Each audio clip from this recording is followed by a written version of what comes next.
Ողջույն իմ սիրելի բարեկամներ, այսօր ուսուցանելու ենք նոր հնչյուն տառ, շուտով տառերը կվերջանան։ Եկեք նայենք նկար պատմությանը, նկարի մեջ պատկերված է ոլորապտույտ ճանապարհ, ճանապարհով ընթանում են մեքենաները։ Ուշադիր նայենք նկարին, տեսնում ենք, որ տերևները դեղին են, այո, աշունն է տարվա եղանակներից։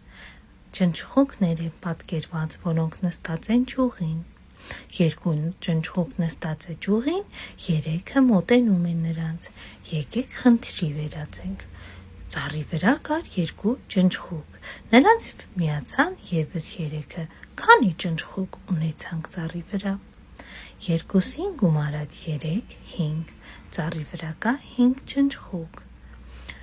Ջ տառը պատկերված է ճյուղի տեսքով։ Ջն բաղաձայն է, մուրճ, կավիճ, ճանճ, ճպուռ, ճայ, ճագար, ճիշտ, կարճ։ Կարդանք դասանյութը։ Համերգ։ Ճպուռը ճռռում է, ճանճը թզում է, ճայը ճչում է, ճնճղուկը սլվլում է, ջուտիկը ծվծվում է, մկնիկը ճշճստում է։ Ահա ինչ ձայներ են հանում կենդանիները, միջատները։ Ճոճ երկու կողմից էլ կարդացվում է ճոտ։ Ճուտը կծեց ճտի ճիտը։ Ճիտը դա վիզն էր։ Ջուտիկը կծեց ծտի վիզը։ Պարանի երկարն է լավ, խոսքի կարճը, ասացվածք է, ճիշտ է, երկար խոսել պետք չէ, կարելի է խոսել ճիշտ, խելացի և կարճ։ Ինչն է ինչը, ճաշարանի սկզբում է, դահլիճի վերջում։ Եթե նայենք ճաշարան բառին, կտեսնենք, որ ջ տառը գրվում է բառասկզբում, եթե նայենք դահլիճ բառին, ջ տառը կգրվի բառավերջում, կլսվի։ Այո, դա ջ հնչյուն տառն է։ Դասանյութում պատկերված է բիբլիական Նոյան տապանը։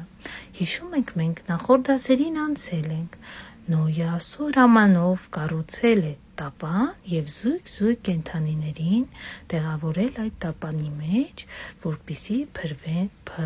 փրկվեն ջրհեղեղից։ Այստեղ պատկերված է ճնճղուկ, որի ոտքերը կապված են։ Տեսնենք ինչի են կապված։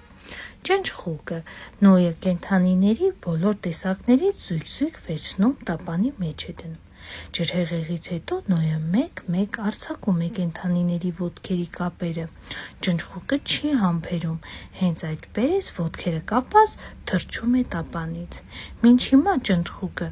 ոտքերը կապվածի նման ցատկոտում է։ Տեսել եք, նկատել եք, որ այդպես է կատվում։ Դե իհարկե սա միֆ է։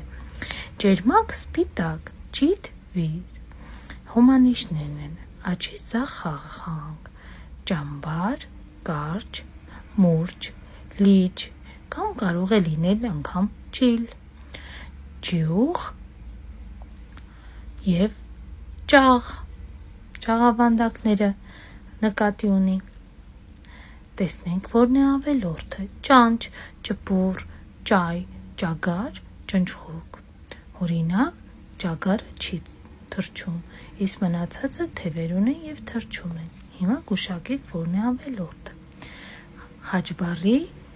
սկզբնաբառն է ճանապարհ, առաջինը դա, ճոճն է, երկրորդը ճանճը, երրորդը ճանք, ճանկռել, չորրորդը ճագար, հինգերորդը կճեպ, ծվի կճեպ, վեցերորդը կավիճ։ Ինչով են գրում գրատախտակին կավիճ։